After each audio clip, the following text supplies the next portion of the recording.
tout. Mais alors là, si vous voulez, si vous me le permettez, un tout petit aparté, il faut bien que les auditeurs qui vont nous écouter comprennent que c'est pas la culture de l'homme blanc qu'on veut faire disparaître. C'est pas la culture de l'homme français qu'on veut faire disparaître. C'est pas la culture de l'homme européen.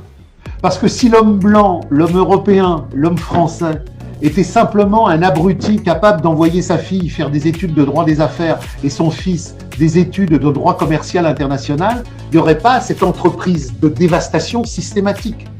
C'est parce qu'au bout de cette culture, il y a le communard. Les gens ne comprennent pas la cible. Ils ont compris qu'on tire là-dessus, mais ils n'ont pas compris que quand on tire là-dessus, la cible, elle est beaucoup plus précise. C'est le communard européen. Je me souviens de manifs PMA, GPA, puisque j'habitais dans le 15e et que j'étais pas loin de l'école militaire, je voyais des bonnes familles françaises qui défilaient en disant « Oh, la GPA, c'est horrible. Oh, la PMA, c'est horrible. » Qu'est-ce que fait votre fille? « Ah, ma fille, elle est à HEC.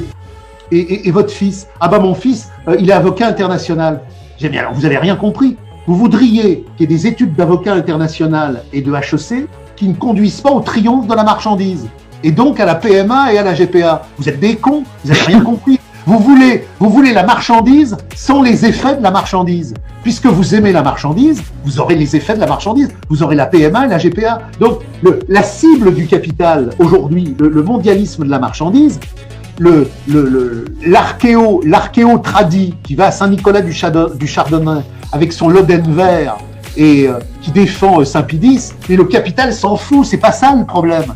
Le problème, c'est derrière les gilets jaunes, le communard, la grève sauvage et l'insurrection européenne du prolétariat. Donc tous ces gens tradis, tous ces tradis qui disent « Oh, c'est horrible, on nous détruit notre France, on nous détruit notre France ». D'abord, ils n'ont pas compris que cette France, on l'a détruite depuis Philippe le Bel, parce que la valeur d'échange totalitaire de la marchandise, avec Nogaret et Enguerrand de Marigny, elle a commencé bien avant 1789 et les loges maçonniques du capital. C'est la monarchie qui a donné pouvoir à la valeur d'échange pour casser les féodalités. Donc les gens qui disent « avant c'était mieux », oui, avant c'était mieux, mais c'est avant qu'on a donné le pouvoir, à demain c'était pire.